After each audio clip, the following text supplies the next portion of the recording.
Right, on another matter, negotiations continue in the Senate regarding President Biden's request for emergency spending for Ukraine, which Republicans insist must be coupled with increased border security.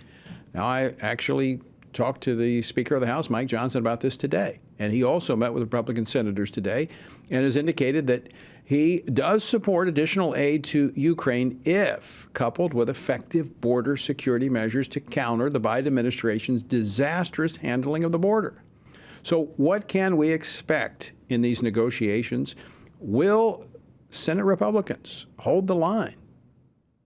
Will they stand with the House Republicans? Well, today there were several standing with House Freedom Caucus members on this very issue. Joining me now to discuss this is one of them, Senator Mike Braun from Indiana. He serves on 4 Senate committees, including the Senate Budget Committee. Senator Braun, welcome back to Washington Watch. Hey, good to be back on. So tell us about the current discussions. Sounded pretty resolute at the press conference today that some Republicans are dug in on this. No Ukraine spending without an overhaul of border security. Well, let me give you kind of a general overview of the kind of a dynamic that has changed. And this goes back maybe at least a year ago, where many conservatives in the Senate were starting to flex their muscles a little bit. In other words, not going along with what gets orchestrated behind closed doors, generally not in line with our own point of view. A few of us were on stage today with the stalwarts over in the House. So this is something that I haven't seen in the 5 years I've been here. So that's good news in general. And I've never seen basically leadership be kind of commandeered by a real conservative idea that we maybe ought to secure our own border before we start borrowing every penny of what would be in those supplemental bills. If you remember, the House sent us over an Israeli aid package that would have paid for it. That's the first time that's occurred in 5 years since I've been here on a supplemental. We generally borrow 100%. Of course, Schumer would not take it up. By the way, that came over from the House with about 12 Democrats for it. So that's a new dynamic. And when Speaker Johnson was here today, he's wrestling with a very thin margin.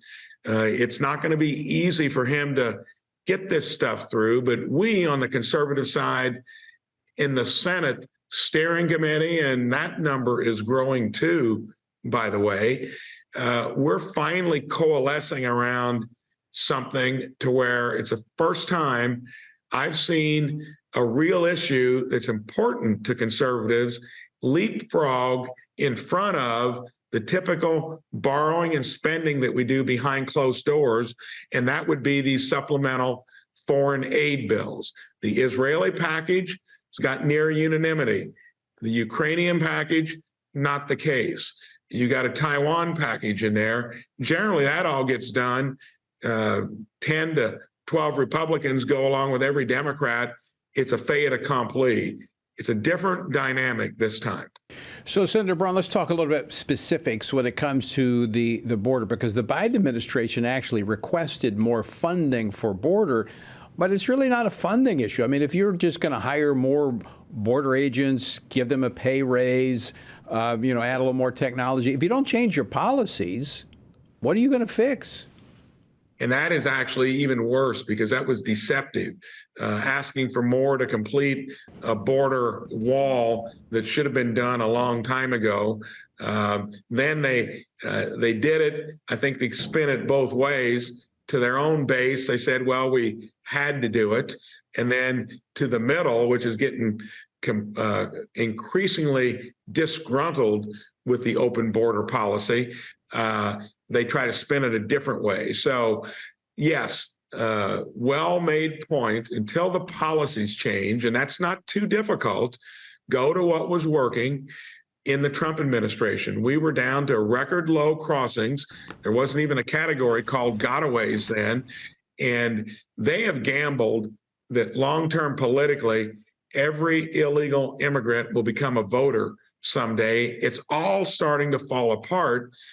But still, I've never seen us do anything that would take it to this level of to where if we don't get substantive border reform policies, then you're not going to get to these other supplemental spending bills. That is different. Hopefully, Johnson will hold firm. Hopefully, we will do what our caucus said, is we won't grant any cloture votes to end debate until we get that substantive border reform. We'll see. I want to play a clip from Vice President Harris. She was, this was today, she was talking about the border. You made reference to the Trump administration and the policies they had in place. I was actually there after the Remain in Mexico policy was put in place, and it was like a ghost town. She's actually blaming the Trump administration for the current immigration problem. Play clip number 8. It's no surprise to anyone here that our immigration system is broken. It is. And one could talk about what happened over the previous 4 years before we came in terms of what may have been an intent to break our immigration system, but it needs to be repaired, and we are working on that. I mean, did they live in a fantasy world? You know, it's always impressed me by them in terms of how they think they own Madison Avenue. They can take anything, and they get most of the media to either say nothing or go along with them. But no, the proof is in the pudding here. The numbers were down to 15 to 20,000 illegal crossings right there before the Biden administration took over. And now it's 200,000 a month with 60,000 gotaways. You cannot spin that any way other than it's chaos. They still are giving it lip service mostly, but it is starting to show up among independents that the border, along with this sugar high economy they've created with inflation, are going to be two issues that aren't going to go away. The one they can control is probably the border. They'll do it with lip service and kind of fake moves, but we'll hold them accountable. They can't get by with trying to shade that in a different direction. The economy is actually in a place where I don't know what they can do with it. When you unleash all that fiscal dump and stimulus, and then you back it up with monetary policy, they know they can't control that necessarily. They're starting to go into the border because they're getting hit from both issues. Yeah, and it's clearly they're feeling the pressure on this. And I would agree with your statement earlier when it comes to the Republicans coming together and actually this synergy that's beginning to take place between the House and the Senate on real border security efforts. It is encouraging to see. You mentioned Israel and the supplemental funding. Reports that there's division now among Democrats on Israel because some want to put conditions on that funding. They want to parrot, as they do, here in the United States, domestic spending. They want humanitarian spending to be increased as we give Israel more funds to defend themselves.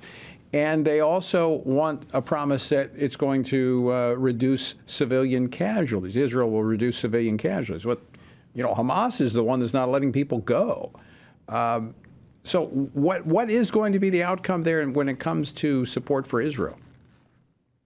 Well, that can get through the gate over there because even with a 2 to 4 vote margin, I think you're going to have most Republicans 100% on board there. That already came from the House to us. The whole play there will be in the Senate. And by the way, if it wasn't for Speaker Johnson and the crew of Freedom Caucus members over there, none of this would be occurring in terms of coalescing around it coming from the House.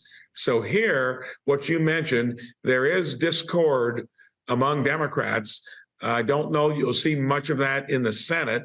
There will be, but when it comes to the Israeli aid, I think regardless of whether they don't like it or not, we can still get that from the House over to the Senate.